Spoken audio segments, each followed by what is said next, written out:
Senhor José Carlos Alves de Matos Sepúlveda da Fonseca, que vai fazer a primeira apresentação.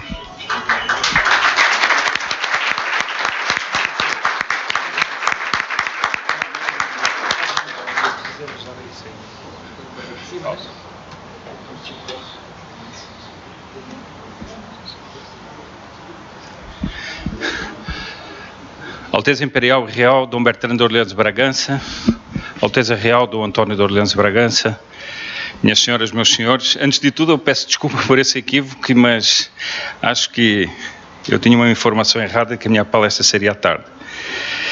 Mas como eu já vivo há muitos anos no Brasil, vou tentar improvisar aqui assim então o que eu teria que dizer.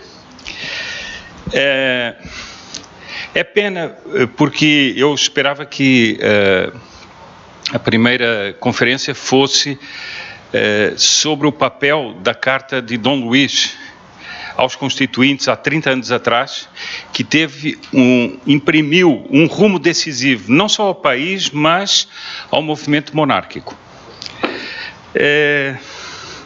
Depois, também, eu julgava que teria a alegria de ouvir o professor Cino Silveira, antes de mim, falar das raízes históricas do Brasil e de como há um esforço para a perda da identidade nacional que se nota também em toda a situação política que nós vivemos hoje em dia.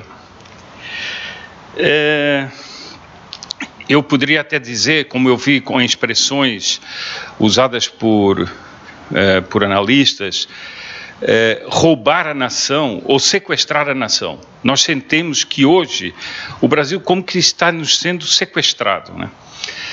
Nos seus valores, na sua identidade, no seu massacre da educação, por exemplo.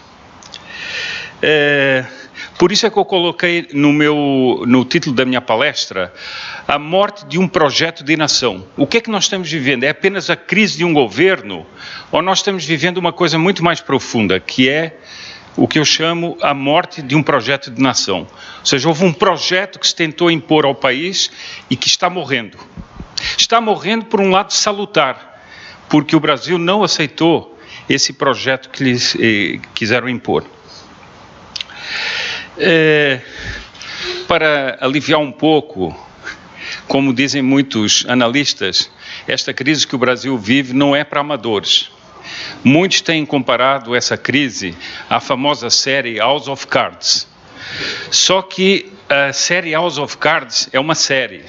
Nós estamos vivendo ao vivo a destruição de um país, com cenas mais macabras do que a House of Cards, mas o problema é o seguinte, elas são reais, elas não são uma série.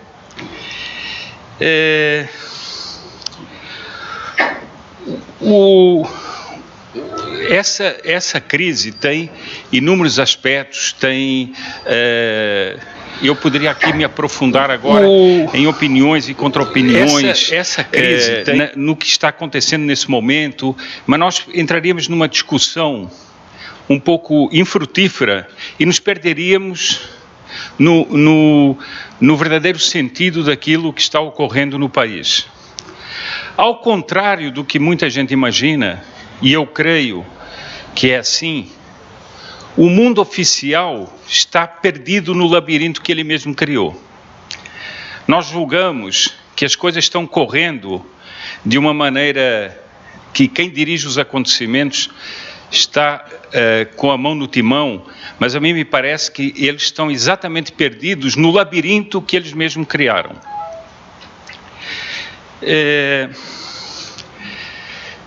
Eu, quando sou obrigado a abordar a situação que o país vive, outro dia me chegou um pequeno vídeo desses que são compartilhados em grupos de discussão. Chegou um pequeno vídeo que eu acho que resume muito bem a situação que nós vivemos hoje em dia. Eu até o compartilhei na minha página do Facebook, mas tomo a liberdade de narrá-lo aqui outra vez.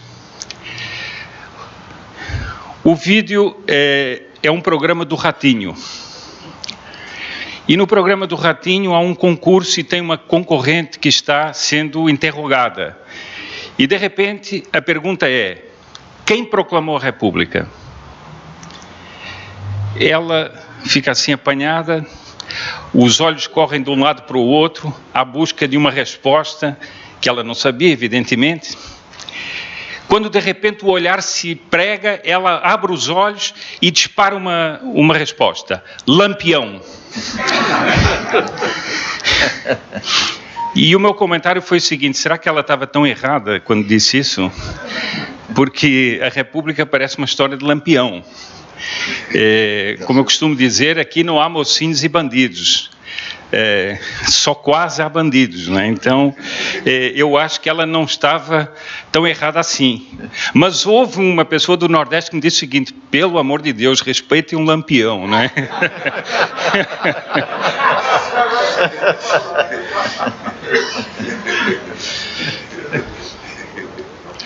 Bom, eu começaria por fazer uma divisão na análise que eu vou fazer. Nós, ao observarmos uma situação de um país como o Brasil, podemos analisá-la de vários modos.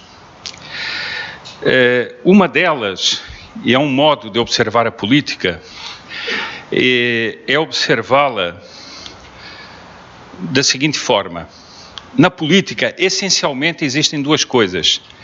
Existem os atores e existem os espectadores. Quem é que eu chamo aqui de atores da política?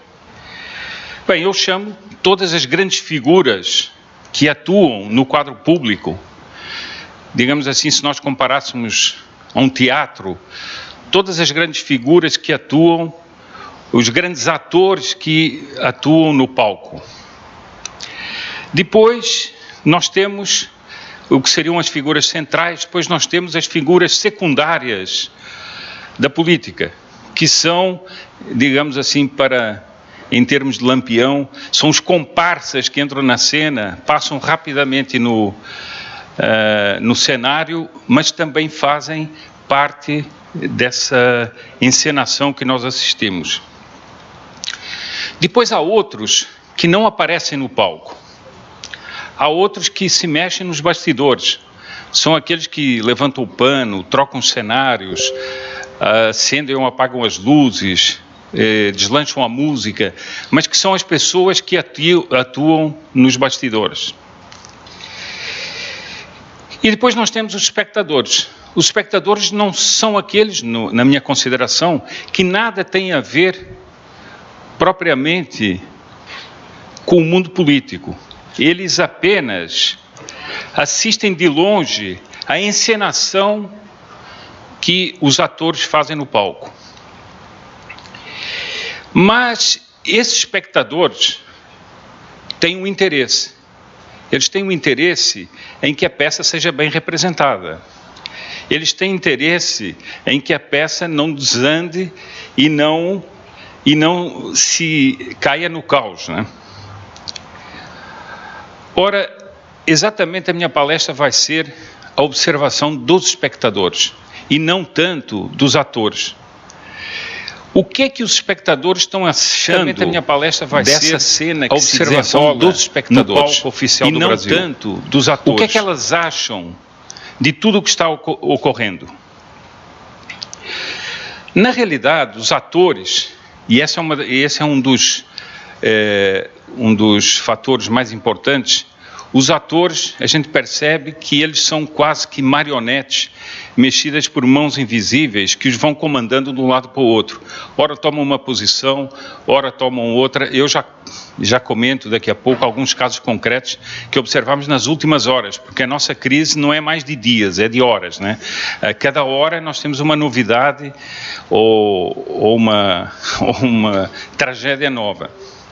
Então, nessa tragicomédia que se vai desenrolando, esses atores são, no fundo, pessoas que se mexem de um lado para o outro, muitas vezes por desígnios que são inconfessados e que não se percebem bem. Mas qual é, propriamente, a reação dos espectadores? há muitas pessoas que, às vezes, porque são enfronhadas na política, ou porque estudam política, ou porque estudam ciências políticas, acham que todo mundo tem um raciocínio político, um raciocínio substancialmente formado sobre as situações. Mas quando nós vamos às ruas, quando se vê o homem da rua, quando se conversa com o homem da rua, a gente vê que é diferente. Todas as pessoas têm uma percepção do que está acontecendo, mas não é uma percepção sistematizada. Agora, qual é o sentimento que eu acho que se desprende da maior parte das pessoas? Asco. As pessoas têm asco do que é que está acontecendo com o Brasil. As pessoas não queriam que o Brasil estivesse passando por essa situação. As pessoas têm asco da profunda instabilidade que os atores lançam no país.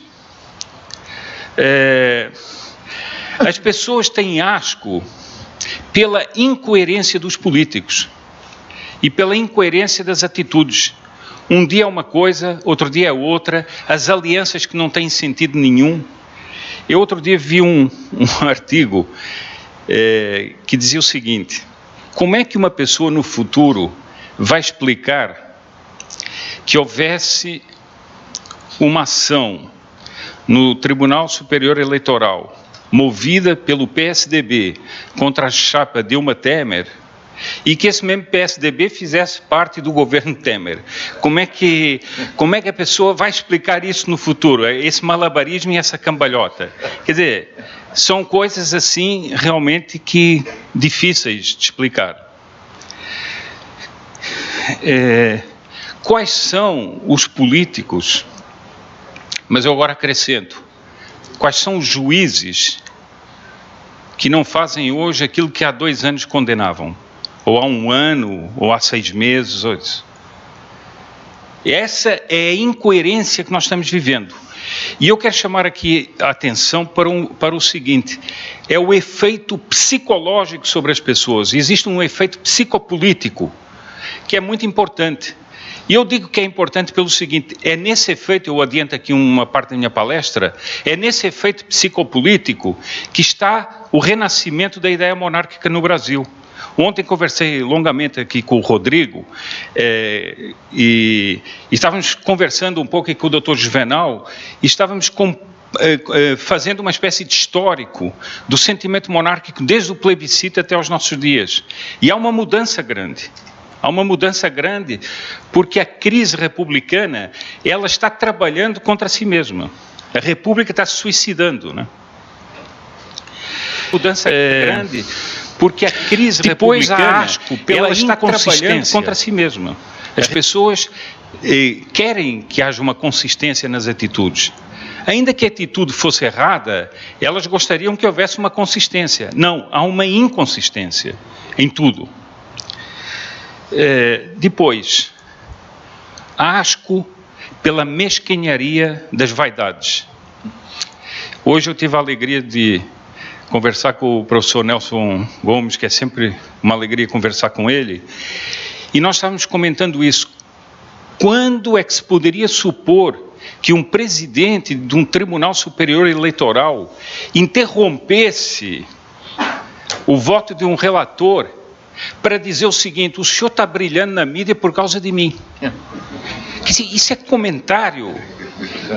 Isso é comentário que um presidente de um tribunal superior fizesse de um outro.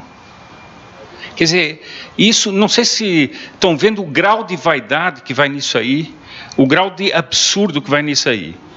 E, ao mesmo tempo, a imensidade das ambições que nós vemos pulular na cena pública, inclusive as ambições disso aqui, né, que são milionárias, que não param nunca, né?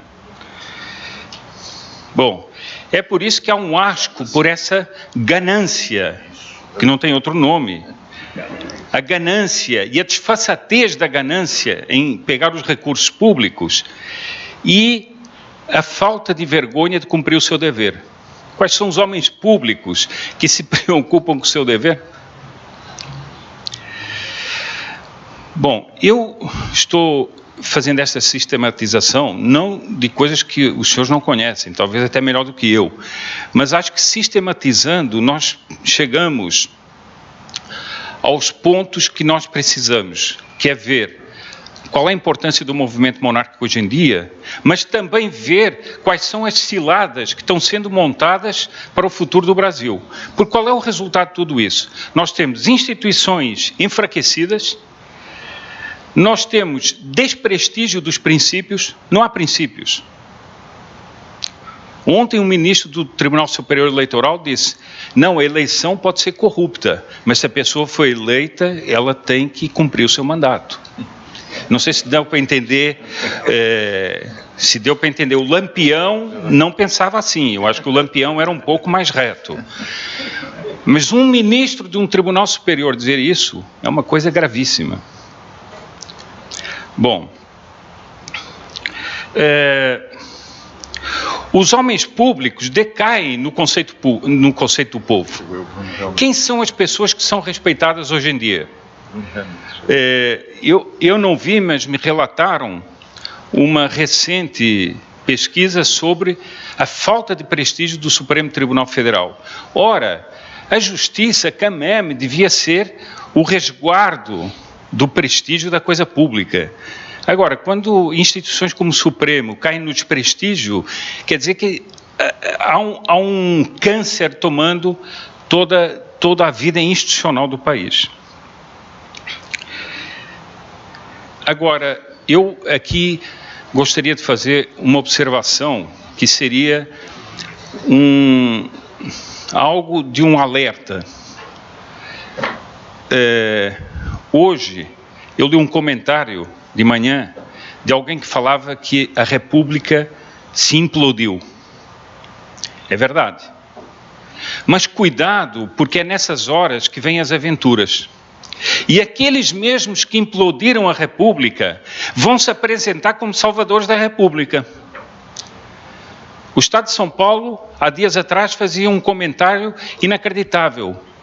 Lula se apresentou num discurso outro dia do seguinte, o PT pode ensinar o país como combater a corrupção. Quer dizer, não, certamente, né? Certamente um observador de dentro, né? Eles podem... Agora, mas vejam bem, isso é gravíssimo, que um homem que é público, que está sendo processado, apresentado como chefe de uma organização criminosa, tenha a desfaçatez de dizer, não, nós podemos ensinar como é que se combate a corrupção.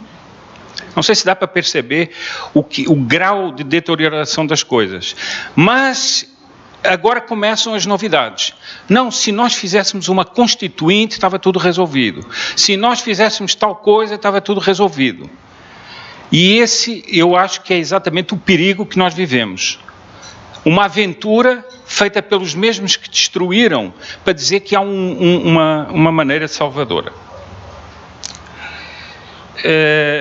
O Brasil parece um navio que navega por um mar revolto e está fadado a naufragar. Eu tenho recebido na internet muitas mensagens de pessoas que eu não conheço e que dizem o seguinte, olha, eu acho que o Brasil, ou achava que o Brasil não tinha mais salvação, não tinha mais saída. Você se sente acantonado sem saída. Mas eu, estudando, ouvindo uma palestra sobre monarquia, eu disse, talvez aí esteja uma luz para nós sairmos dessa situação.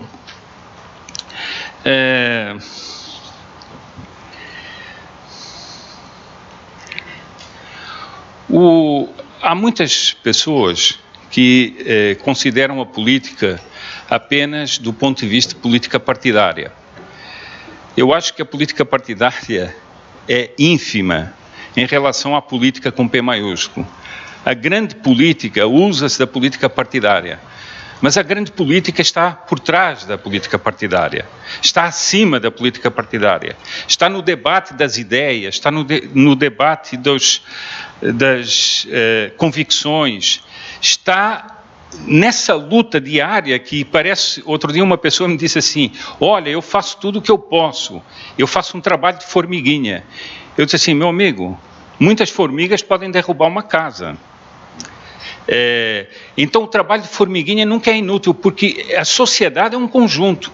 E na medida que a gente vai convencendo os outros, vai alertando os outros, nós vamos modificando a sociedade.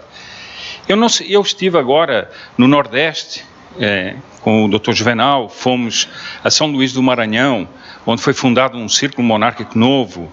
E eu estive em Barbalha, estive em outras cidades do Cariri, em Juazeiro do Norte, e o que eu observei foi o seguinte: o que é que pensam as pessoas que estão longe do Carnaval de Brasília? Que estão longe daquele circo montado, em que é o circo é o circo dos palhaços, e com a imprensa em cima. Mas o que é que pensam as pessoas, essas pessoas que estão no fundo do Brasil, que estão em outras regiões, que estão longe disso tudo? Sabem o que é que me impressionou? Muitas pessoas jovens, às vezes bem jovens, estão conversando normalmente o seguinte: e se o Brasil voltar a ser uma monarquia? Isso é muito diferente do que havia no plebiscito de 93, que havia mais ou menos uma corrente que já tinha convicções monárquicas. Agora não. Agora há um despertar de pessoas que se perguntam: será que a monarquia não seria realmente uma solução? Eu estava num colégio e a diretora do colégio me apresentou uma moça que era uma estudante e disse: olha, ele aqui trabalha com os príncipes, etc. Você sabe que é uma família imperial no Brasil? E ela disse: sei. Na nossa classe nós estamos discutindo, uma menina com 14 anos, nós estamos discutindo se não é melhor voltar à monarquia. Porque isso não está dando certo, não. Tem muita bagunça aí. Agora, isso era uma coisa impensável. Eu digo que há um ano atrás era impensável.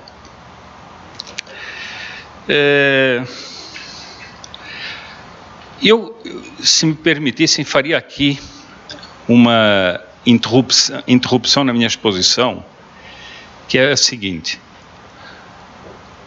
a crise que nós estamos descrevendo aqui não é tão grave que é mais ou menos insolúvel.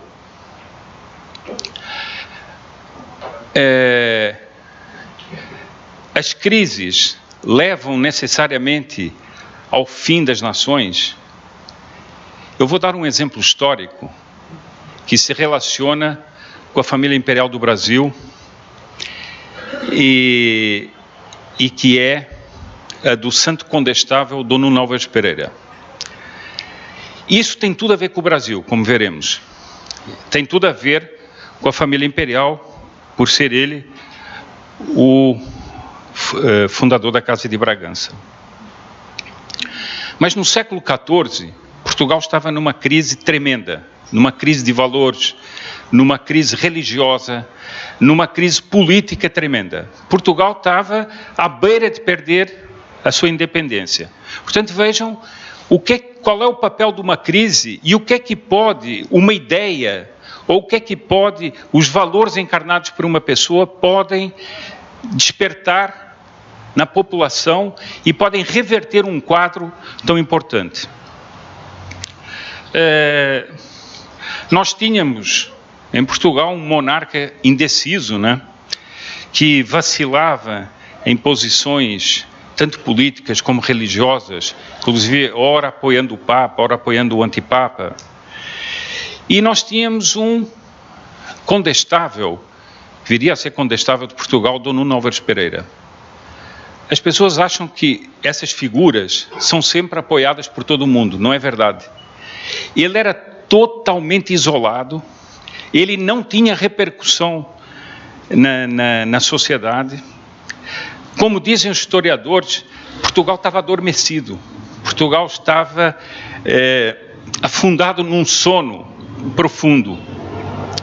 Então ele teve que não apenas afirmar os princípios, mas ele teve que resgatar esse povo para uma posição que fosse despertar do seu letargo.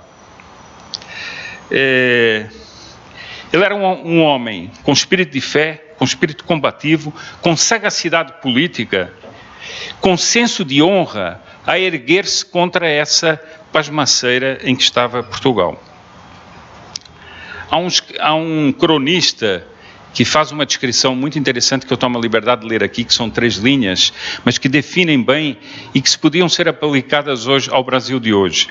No meio da unanimidade apática e da resignação passiva com que todos aceitavam a ditadura da vileza e a perspectiva do fim do reino. Eu vejo que há muitas pessoas, às vezes, e isso é uma das coisas, enquanto português, que me indigna bastante, que são brasileiros falando mal do Brasil. Não, o Brasil não tem jeito, o Brasil é um lixo. Isso não é verdade.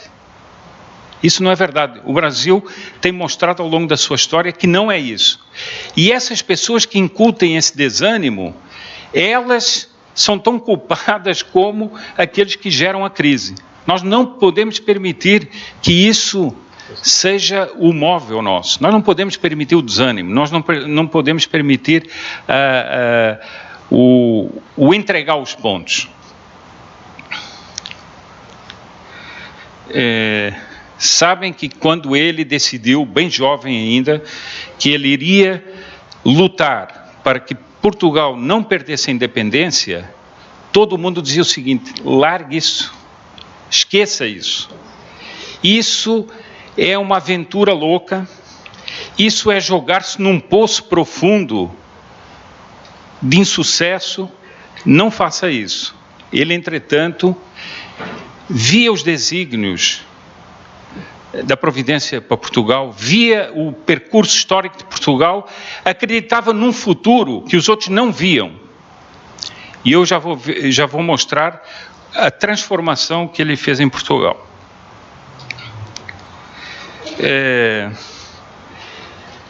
Ele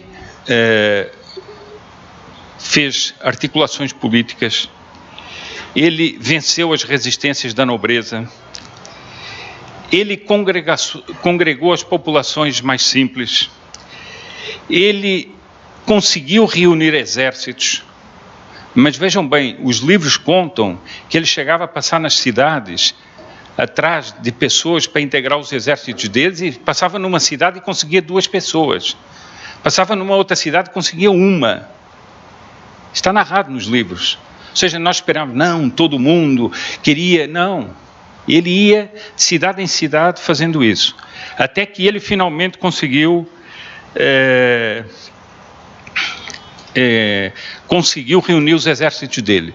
Mas ele também combatia uma outra coisa, que era uma coisa nefasta, que era a influência dos legistas, que começavam a querer deturpar a monarquia em nome do direito romano puro e não do direito romano trabalhado pela Igreja.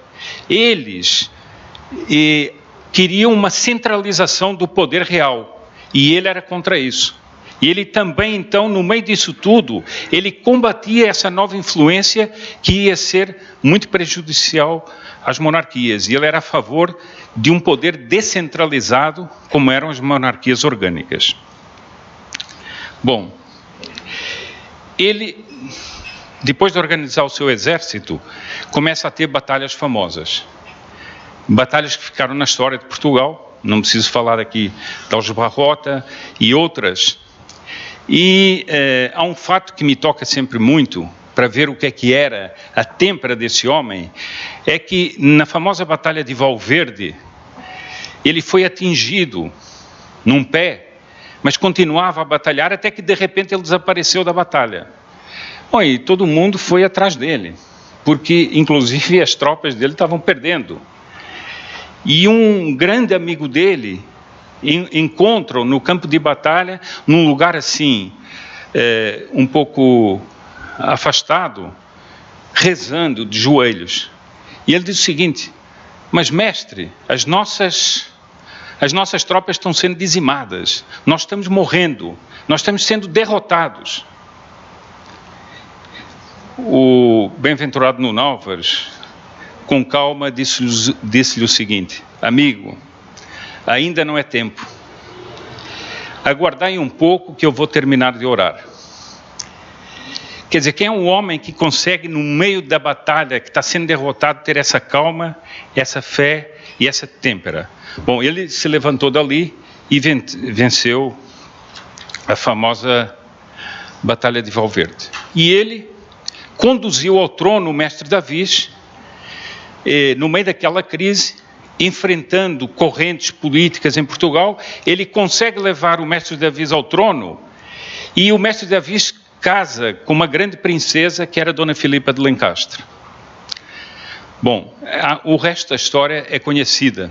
Camões diz nos Lusíadas, usa essa expressão extraordinária sobre os filhos de Dom João I e de Dona Filipa de Lencastre. Ínclita geração altos infantes, ou seja, todos os grandes filhos de Dom João I e Dona Filipa de Lencastre dariam um rumo novo a Portugal. No que é que esse rumo acabou? Lançou as grandes epopeias marítimas portuguesas.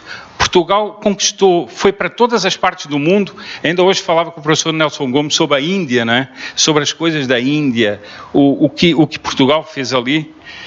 Portugal foi difundir a fé, mas Portugal foi também levar a civilização.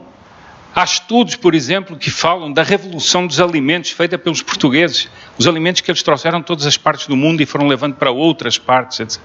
E isso foi a obra dos portugueses. De onde é que ela nasceu, essa obra grandiosa? De onde é que ela nasceu? De uma profunda crise. De uma crise em que Portugal estava quase desaparecendo. Não sei se dá para notar como a crise pode ser a oportunidade de um país dar um grande salto e de um país voltar a reencontrar-se com o seu destino histórico. Há um historiador português que diz o seguinte: em toda a epopeia portuguesa, o Brasil foi o lugar onde Portugal se excedeu a si mesmo. Ou seja, a obra que os portugueses fizeram aqui e que depois foi lançada, essa obra é o Brasil. Por isso é que me dói muitas vezes quando eu vejo brasileiros dizendo o seguinte: não, esse país não vale nada, etc. Não, esse país é grandioso. E Dom Bertani diz uma coisa que eu concordo muito: sendo europeu, sobretudo é grandioso pelo povo que ele tem.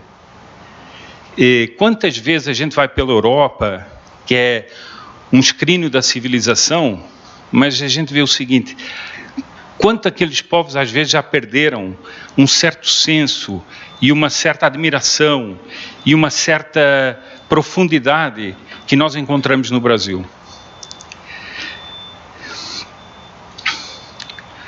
Bom,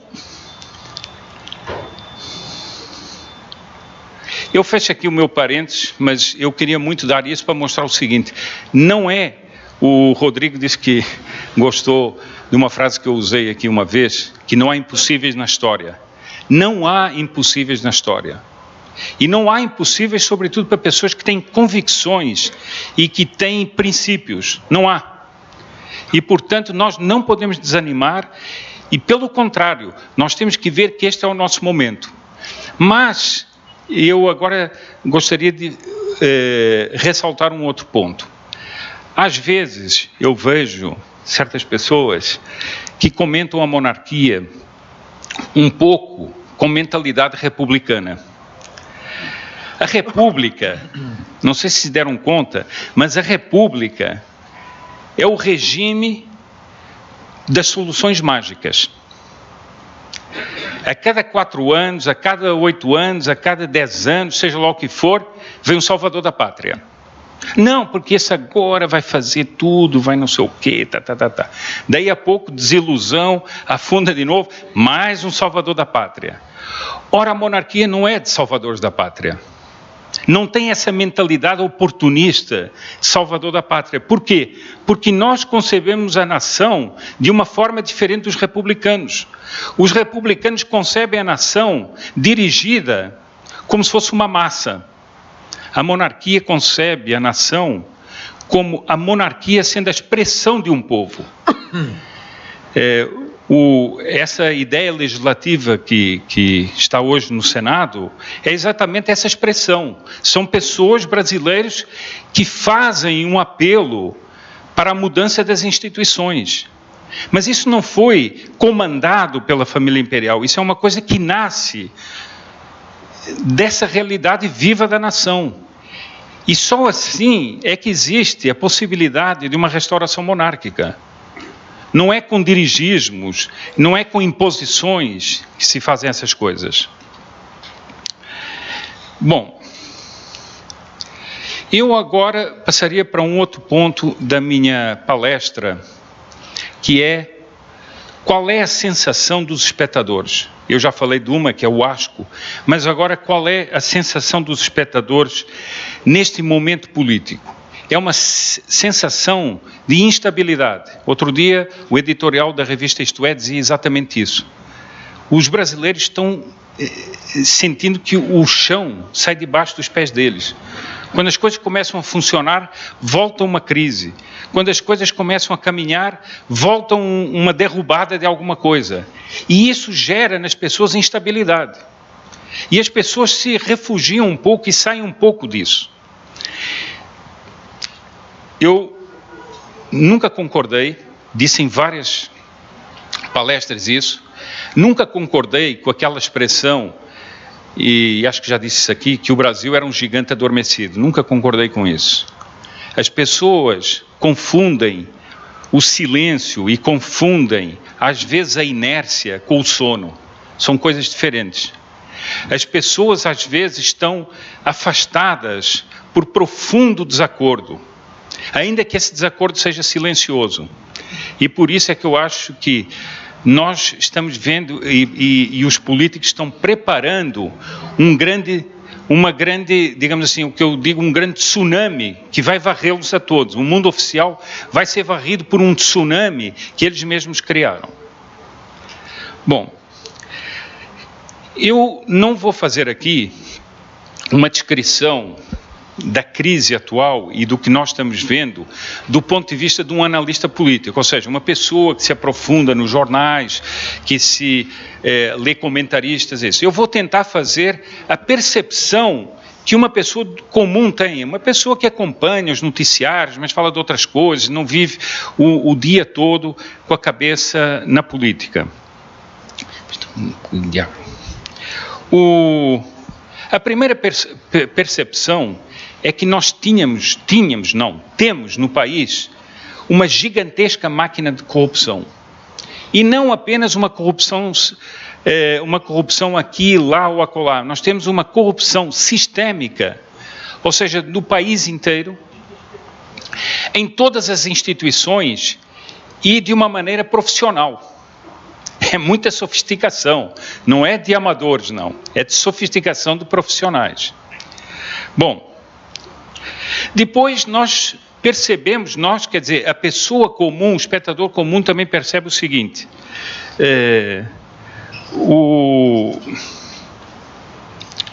ela percebe que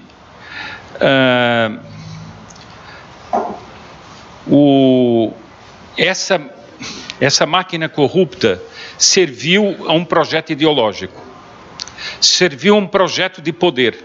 As pessoas percebem isso. E percebem que essas somas bilionárias ou trilionárias que foram roubadas do país foram parar em países como Cuba, como Venezuela, como outros, mostrando o seguinte: esse projeto era muito mais amplo do que apenas o Brasil. E as pessoas, mesmo que elas não se aprofundem muito, elas percebem isso. Elas percebem outra coisa, que as eleições foram todas fraudadas, que as eleições foram todas corrompidas. Ora, isso é a essência daqueles que se dizem a favor da democracia representativa. Se nós temos eleições fraudadas, nós temos a essência da democracia representativa abalada. Nós temos um Congresso que é representante de quem? É representante daqueles que os corromperam. Nós temos um presidente da República que é representante ou é cúmplice daqueles que lhes pagaram as eleições ilegitimamente. Outra coisa que as pessoas percebem: o líder dos pobres, que falava em nome dos pobres e que fez toda a sua política para salvar os pobres, foi o líder que se ligou e se aliou a um núcleo pequeno de ricaços, de superpotentados, para corromper as instituições. Ele fez uma simbiose espúria entre o Estado e certas empresas que viraram as campeãs nacionais. As campeãs nacionais. Bom, campeãs do quê? Não se sabe, né? Mas as campeãs nacionais se tornaram isso. E esse era o líder dos pobres. Então as pessoas percebem essa incoerência, como esse homem que falava em nome dos pobres se alia aos ricaços, sem escrúpulos, para destruir o país, né? Bom, as pessoas percebem o seguinte, que a política a representação política ficou entregue literalmente a uma organização criminosa. E enquanto, vejam como isso também é nefasto, enquanto o Estado é cooptado por uma organização criminosa, a sociedade é assolada pelo crime organizado. Eu estava vendo outro dia uma estatística do crescimento da criminalidade nestes 13 anos no Brasil, é uma coisa impressionante. Bom, então a pessoa diz o seguinte, bom, eu tenho um Estado corrupto e tenho dentro da sociedade organizações criminosas que não deixam a paz nas cidades, não deixam, as pessoas são assaltadas, aos crimes. Mais do que isso, essa proliferação do crime organizado é fruto de políticas do Estado, que atacam as polícias, que atacam os agentes da ordem e que fazem uma defesa contínua, em nome dos direitos humanos, do crime e do crime organizado muitas vezes. Bom, a pessoa também percebe o seguinte, e isso muitas pessoas o percebem na pele. A economia, depois de promessas mirabolantes, a economia foi destruída. E ela está tendo uma crise concreta que se reflete em desemprego, que se reflete em fechamento de empresas, que se reflete numa coletivização cada vez maior do Estado e do Estado impondo impostos cada vez mais. Ontem nós estávamos conversando aqui, o Estado do Rio de Janeiro é um exemplo concreto de como se leva um Estado à falência. Uma organização criminosa leva um Estado à falência. E depois o descaramento dos políticos, não, agora você aí paga a conta. Como? E nós que somos as vítimas é que vamos pagar a conta. Não sei se percebem como isso deixa as pessoas revoltadas por dentro. Bom, a educação. Nós vamos ouvir aqui a pessoa que é o máximo responsável pelo Escola Sem Partido, que é o Dr. Miguel Najib. Mas o príncipe Dom Bertrand e eu tivemos outro dia a oportunidade de ver uma palestra dele. O que está sendo feito na educação do Brasil é uma verdadeira máquina trituradora de consciências. É uma verdadeira máquina de esmagar as opiniões, de liquidar com as consciências das pessoas e impor coisas, uma ideologia de esquerda em todos os níveis, desde uma criança até... Ele passou um vídeo de uma professora que dizia: trabalho com crianças de 3 a 6 anos e eu vou impor a ideologia de género a essas crianças. Agora, isso é uma seita ou é o quê? Isso é uma seita. Bom, como eu dizia antes, nessa situação de derelício das instituições, a justiça ainda era para onde as pessoas se voltavam um pouco com esperança.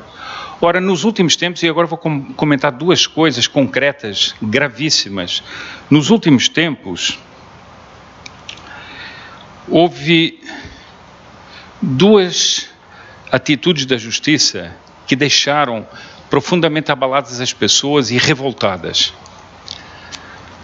Se há nessa organização criminosa que tomou conta do Brasil um homem que está sempre presente em todos os crimes, chama-se José Dirceu.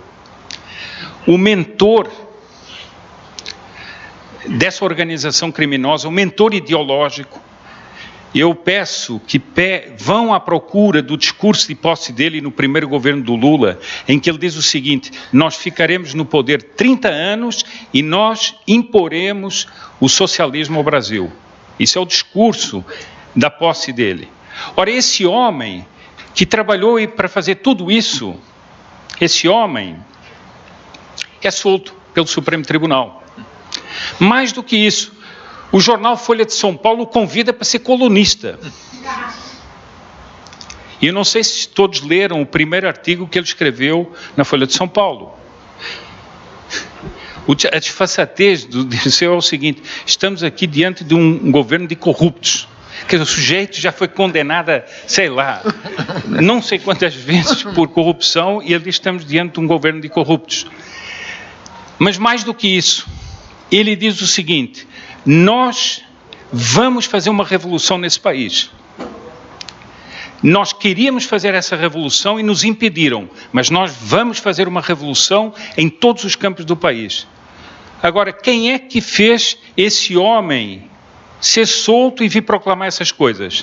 Supremo Tribunal Federal. Com o voto decisivo de uma das pessoas que, ao meu ver, se tornou um dos piores corruptores das instituições, que se chama ministro Gilmar Mendes.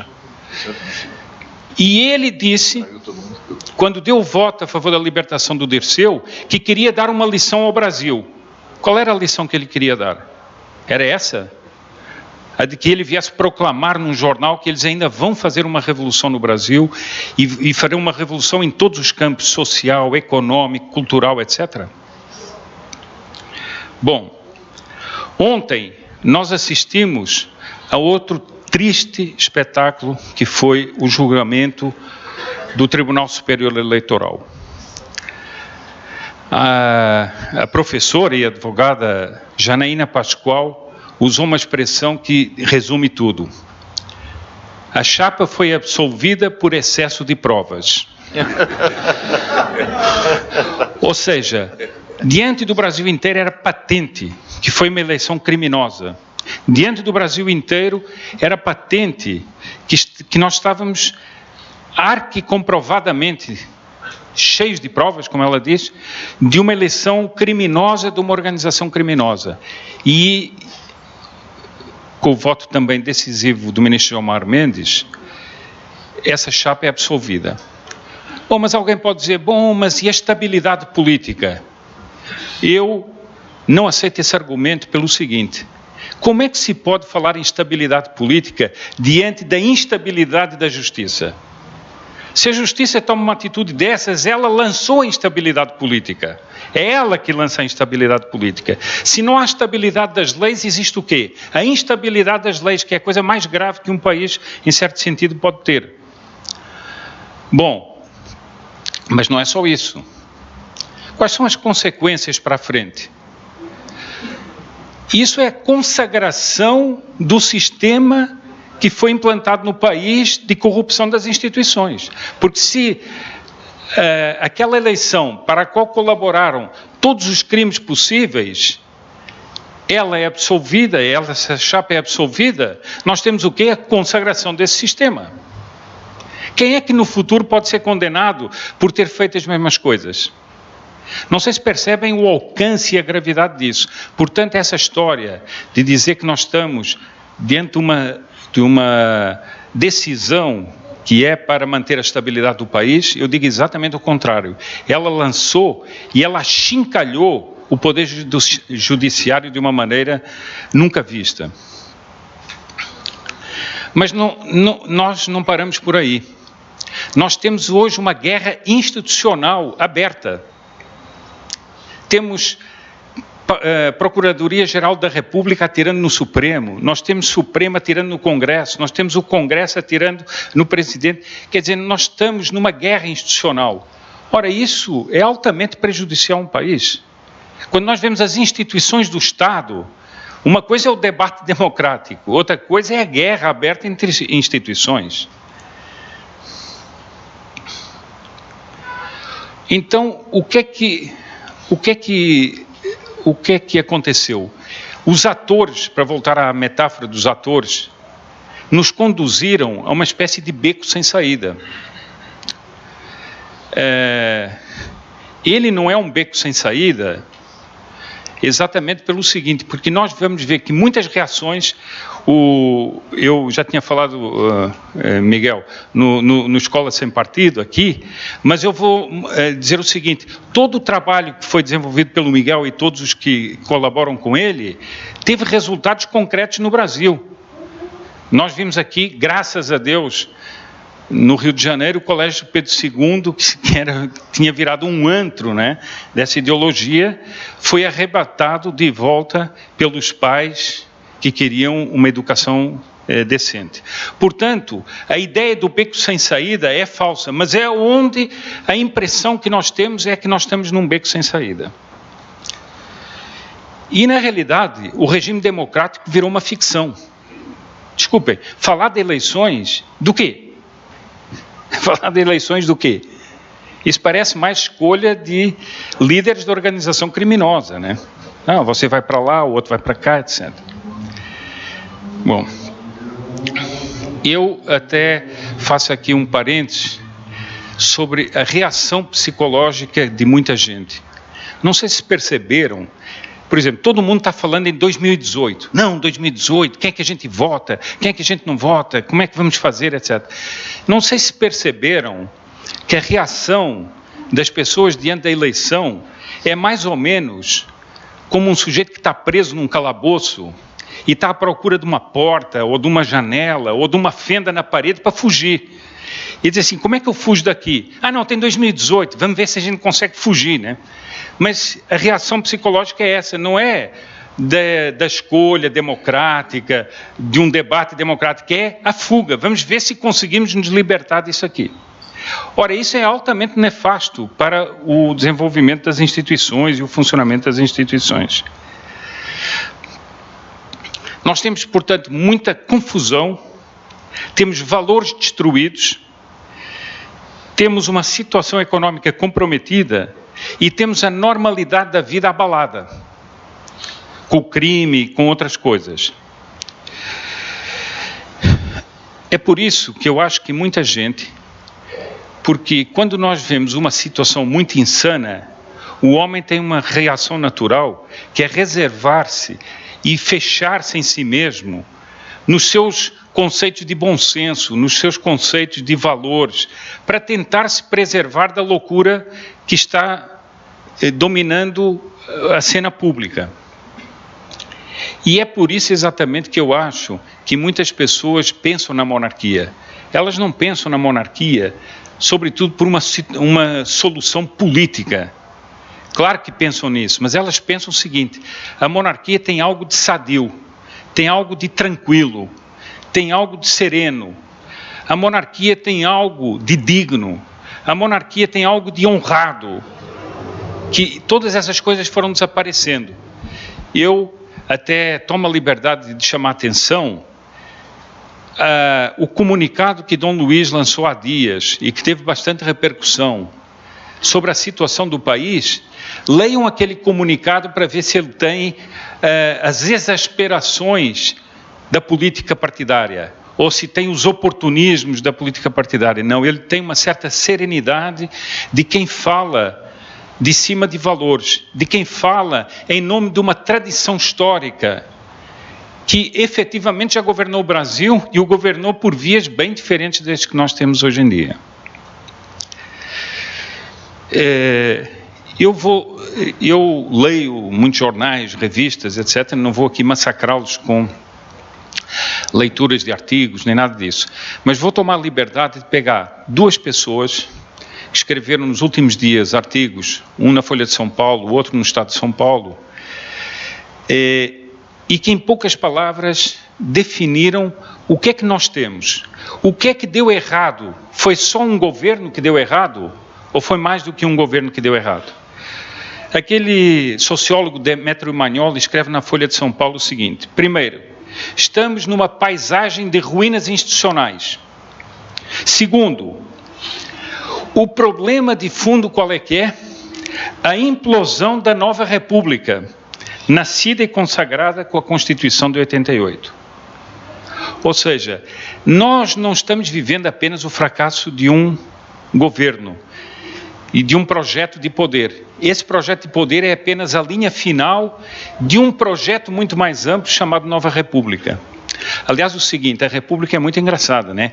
Tem, em 100 anos é República Nova, Velha, Velhíssima, Antiquíssima, Semi-Nova, Semi-Velha, a cada 5 anos tem um nome novo para a República.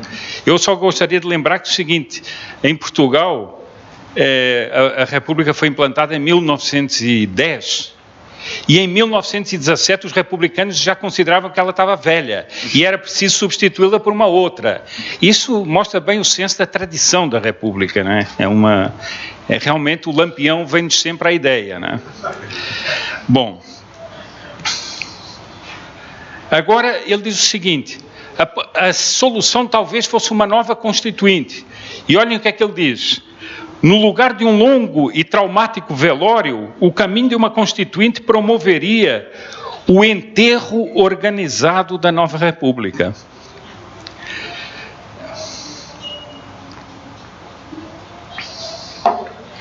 Bom, depois, uma pessoa que é aqui do Rio, da PUC do Rio, Luiz Werneck Viana, que é um dos maiores, ou talvez o maior especialista em gramscismo no Brasil, em obras de Gramsci no Brasil. Ele escreve também um artigo que vai nessa linha. Ele diz o seguinte, a Constituição de 88 era um passo fundamental para institucionalizar no país as lutas da esquerda, da teologia de libertação, da esquerda gramscista e outras, e impô-las através da Constituição. Mas nós estamos perdidos no labirinto da política porque jogamos fora o mapa. É isso que eu quero mostrar para terminar a minha palestra, é o seguinte, esse projeto deu errado por quê? Porque eles não conseguiram convencer as pessoas. Eles perderam o mapa, foi o seguinte, eles perderam o mapa das mentes das pessoas. E é por isso que a monarquia está ressurgindo com essa força. E é por isso que esse debate da monarquia é altamente salutar. Mas vejam, são duas pessoas de posições diferentes que dizem a mesma coisa. O que está em causa é o fim da nova República. Nós somos testemunhas, diz ele, dos estertores de um tempo que só admite morrer. Ou seja, para voltar à metáfora, as marionetes encenaram o seu jogo, mas os espectadores não se deixaram levar pelo jogo. E por isso as marionetes estão perdidas no seu próprio labirinto. Há um problema para quem está no palco. Sabem qual é? É que as pessoas veem aquelas luzes em cima de si e acham que aquelas luzes querem dizer popularidade. Elas não querem dizer popularidade, querem dizer propaganda apenas, que é a luz que está em cima deles. Mas não confundamos propaganda com popularidade. E os atores políticos se convencem que as luzes e os holofotes são a prova de que eles são o centro de tudo, e não são. E por isso é que eles estão perdidos nesse labirinto. Bom, depois o Marco Aurélio Nogueira, professor titular da Ciência Política da Unesp, ele também escreve no Estado de São Paulo. Desapareceram os debates de qualidade. A população foi convertida em espectador atônita. Foi reduzida à condição de vaca de presépio, de demagogos treinados na arte do ilusionismo. Mas o que é que aconteceu com esses espectadores? Tornaram-se indiferentes e perderam a confiança nos políticos. Ou seja, o teatro está sendo feito só entre os atores. O público já foi para outro lugar. Não sei se imaginaram o que é que seria o fracasso de uma companhia de teatro que começa uma apresentação e de repente, quando se dá conta, não tem mais ninguém na sala. Foi todo mundo embora. Bom, eu acho que há certas coisas que são simbólicas. A nova República começou com uma coisa muito simbólica. O primeiro presidente da nova República, que seria o Tancredo Neves, morreu antes de tomar posse. Eu acho que é simbólico isso aí. Quer dizer, era uma nova república que já começava com uma espécie de drama do que ele que era presidente nem tomar posse porque morreu. Bom, e nós tivemos uma sequência nessa nova república que foi o seguinte: a imposição de uma Constituição que é só pegar os estudos feitos na época, e eu ainda hoje estava lendo um estudo que eu considero o mais completo, porque foi escrito na época da Constituinte. Era um livro que vendia mais de 1000 exemplares por dia no Brasil todo, do professor Plínio Corrêa de Oliveira, em que ele dizia o seguinte: essa Constituinte angustia o país. E ele fazia uma previsão: ao fim de 20, 30 anos, nós teremos uma explosão das instituições. Porque essa foi uma Constituinte inautêntica que foi imposta às pessoas de uma forma inautêntica. E as pessoas se descolarão cada vez mais dela, e nós no futuro teremos um rompimento entre a nação e o Estado. E os políticos não prestarão atenção nisso, mas quando eles se derem conta, a nação terá saído de dentro do Estado. É o que nós estamos vendo. Nós estamos vendo o Estado girar sozinho, como uma peça louca que gira, mas que não leva a nada, a não ser a instabilidade da nação. Bom, eu termino então por dizer uma coisa que é o seguinte: por que a monarquia realmente tem uma resposta a essa situação? A monarquia cuida do país e do público com uma sensação de coisa própria. Imagine uma família bem grande, em que há bens de uns e de outros, etc. O que é que acontece numa família bem grande? As pessoas todas cuidam daquelas coisas como todas fossem próprias delas, quando muitas vezes não são de um outro irmão, são de um primo, etc. Mas elas têm aquele senso daquele conjunto. Ora, a República é o quê? A República é anônima. A República cuida do público anonimamente. A República assalta o público. Por quê? Porque ela tem uma estrutura de poder totalmente artificial.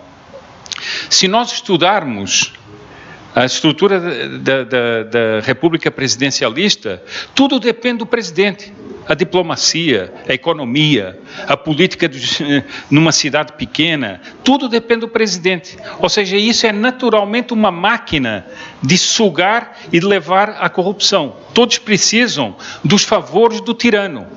Porque ainda que seja democrática, a República é tirânica nesse sentido. Uma cidadezinha precisa de uma verba, é o presidente que, no fundo, vai manejar os cordões políticos para dar aquela verba. Eu acho engraçado quando certas pessoas dizem assim: nossa, mas vamos ter uma monarquia, mas como? O rei vai mandar em tudo? Diz assim: mas meu amigo, olhe para a República. Olhe para a República. Veja aí que você tem uma pessoa que manda em tudo, que é um presidente. Isso mostra um desconhecimento total. Bom, mas a monarquia tem um outro aspecto, que é o equilíbrio das instituições. O poder moderador, sendo um poder neutro, é um poder que equilibra os outros poderes. Nós hoje temos uma guerra de poderes. Como dizia um professor de Direito Constitucional de São Luís do Maranhão, Diogo Galhardo, ele diz o seguinte: nós temos hoje esse absurdo, que é um Supremo Tribunal Federal, que é um poder essencialmente político, porque designado por presidentes, querendo exercer a função de um poder neutro e ser o poder moderador. Isso é uma coisa absurda. Ora, a monarquia tem esse equilíbrio das instituições. A monarquia tem um monarca fora dessa briga política, tem um monarca longe dessa briga política, e isso dá uma sanidade ao país.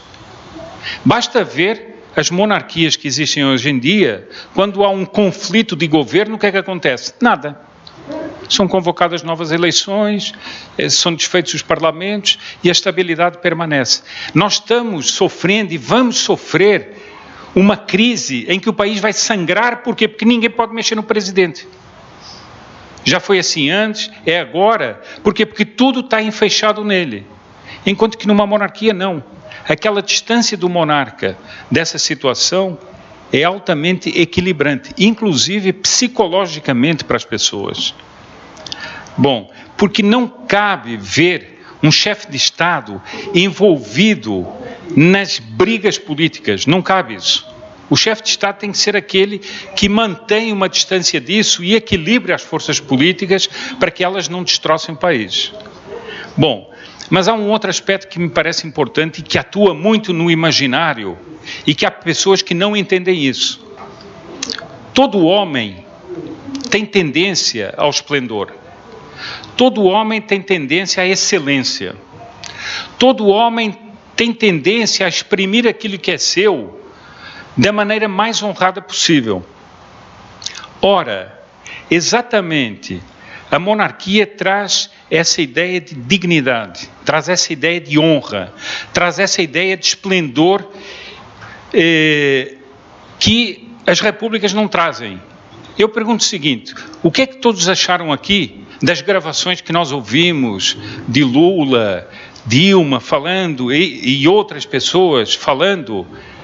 Aquilo são pessoas que estão cuidando da coisa pública, são as maiores autoridades do país, falando a mais baixo calão, tratando as instituições daquela maneira. A pessoa, o que é que se sente? A pessoa sente-se desonrada com aquilo. Agora vejam, por exemplo, a Inglaterra. Vejam aquela distância da rainha em relação aos acontecimentos imediatos. Ela não fica falando a toda hora, não fica dando entrevista a toda hora, não fica aparecendo, etc. Por quê? Porque ela precisa manter uma certa dignidade do país. Assistam a um debate no Parlamento inglês e depois assistam no Congresso Nacional e tirem as suas conclusões para ver o que é debate político honrado e o que é digamos assim, a palhaçada institucionalizada de um debate político. Eu outro dia estava vendo um debate e o deputado está lá falando e o presidente da mesa sai, vai-se embora e vai falar com outro, que diz: que isso? Onde é que está? O que é que aquele sujeito está dizendo ali? Não está dizendo nada, então. Agora vejam se existe isso no Parlamento inglês.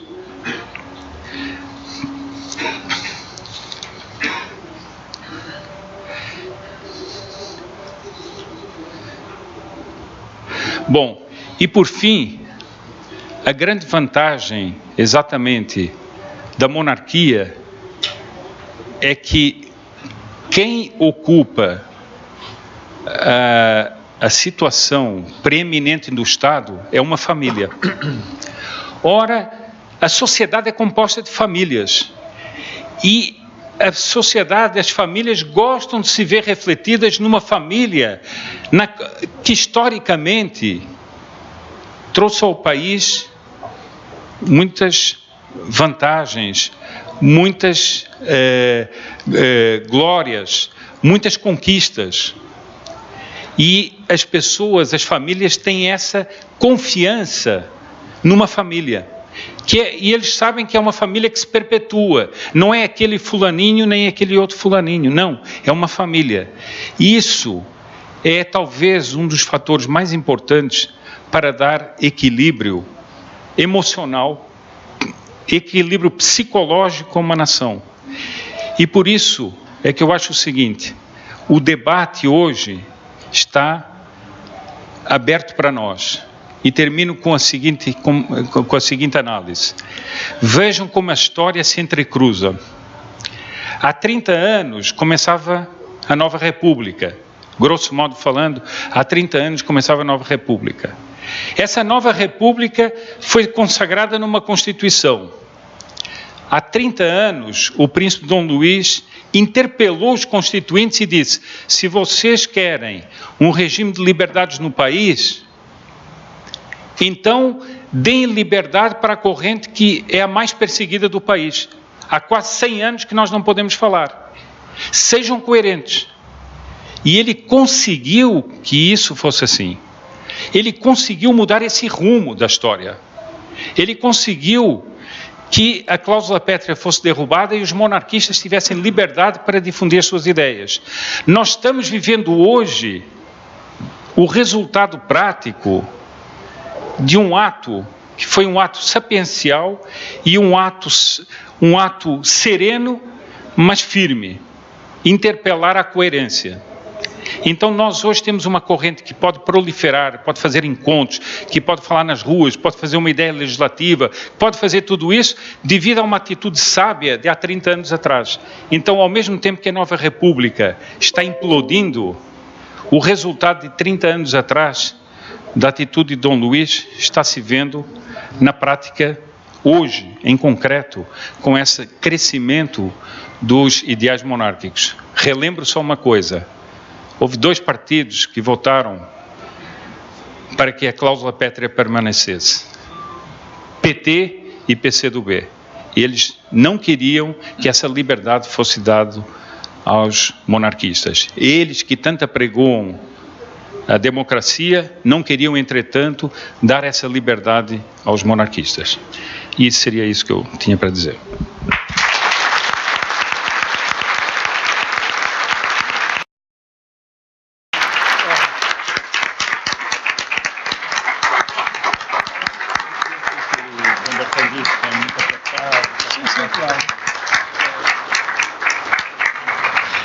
Agradecendo as brilhantes palavras do Sr. Sepúlveda, nós passaríamos diretamente ao intervalo. Aqueles que tiverem perguntas poderão fazer diretamente ao conferencista, porque nós já passamos bastante do tempo regulamentar. E é isso. Dentro de 10 minutos nós retomamos os trabalhos.